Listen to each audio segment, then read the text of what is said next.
मुळा म्हटल्यानंतर लहानांनाच काय मोठ्यांना सुद्धा कंटाळा येतो मुळा खायचा. आणि ती पानं तर वेगळीच, पानांची तर गोष्ट वेगळीच झाली. पानच काय, मुळा सुद्धा पटकन खाल्ला जात नाही. तर अशा वेळेस आपण नवीन पद्धतीने मुळ्याचा वापर करून एक झटपट रेसिपी बनवूया.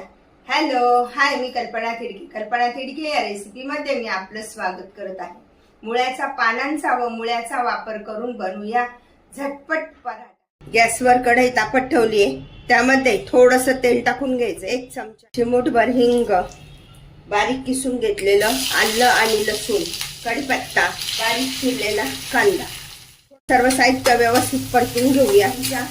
हळद, 1 चमचा धने पावडर, छोटा चमचा आहे, पाव चमचा जिरे पावडर, 1 छोटा चमचा लाल तिखट. मुळा स्वच्छ पाण्याने धुवून वरची सालं काढून घ्यायची आहे आणि त्यानंतर बारीक किसून घ्यायचं आहे. ही मुळ्याची पानं पण टाकत आहे, बारीक चिरलेली मुळ्याची पानं आहे आणि कोथिंबीर. सगळं साहित्य लगेचच टाकून घ्यायचंय. चवीनुसार मीठ टाकून घेऊया.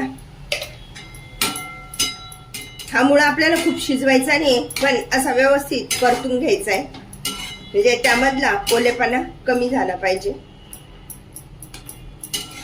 गॅस मोठाच ठेवायचा आहे. अशा पद्धतीने इथपर्यंत असा मुळा छान असा परतून घ्यायचा आहे.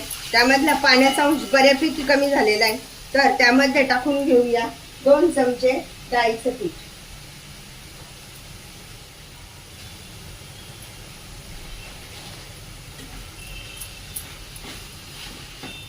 मुळ्याची आपण अशी पण भाजी बनवू शकतो. 2 मिनिटं छान असं शिजू देऊया. गॅस बंद करूया आणि हे बॅटर थंड होण्यासाठी ठेवूया. 1 वाटी पीठ गाळून घेतलेले, तीळ, ओवा, मीठ आणि थोडीशी जिरे टाकून घेऊया. असं लाल तिखट, हळद घेऊया. साधंच तेल आहे आपलं. आणि हे सर्व पीठ व्यवस्थित एकत्र करून घेऊया. प्रथम थोडं थोडं पाणी टाकून असं मळायचंय, एकदम पाणी नाही टाकायचं कधी पण. अशा पद्धतीने पिठाचा हा गोळा तयार झालाय. त्याला थोडस तेल लावून घेऊया. पीठ छान मळून घ्यायचं. पद्धतीने गव्हाच्या पिठाचा वापर करून आज आपण मुळ्याचे पराठे बनवत आहोत. छान मळून झालेले आहे. पिठाचे छोटे छोटे गोळे करून घ्यायचे. अशा पद्धतीने हा गोळा तयार झाल्यानंतर पिठामध्ये बुडवून व्यवस्थित असा हे करून घ्यायचा.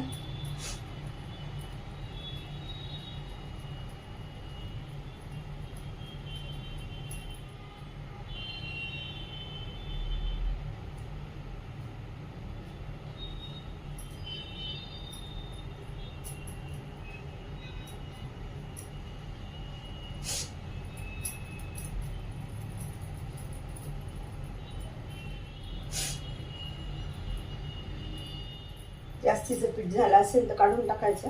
आणि आता आपण हा पराठा व्यवस्थित लाटून घेऊया.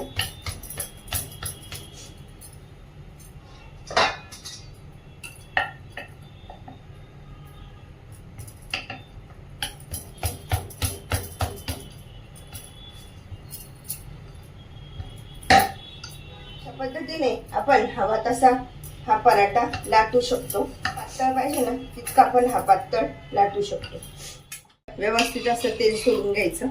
त्यानंतर हा पराठा त्यावर टाकायचा आहे. तोपर्यंत लगेच दुसरा पराठा खाली लाटून घ्यायचा. त्यानंतर लगेच उलटून द्यायचं.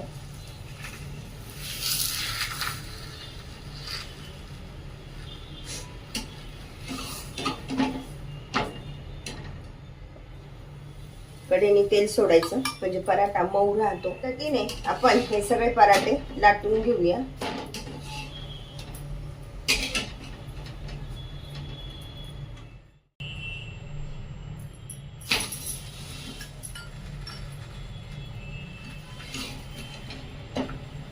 अशा पद्धतीने मुळ्याचे छान असे हे पराठे तयार झाल्याने पचन सुधारते, बद्धकोष्ठतेचा त्रास कमी होतो आणि आपला सी विटॅमिन मिळते, रोगप्रतिकारक शक्ती पण मिळते.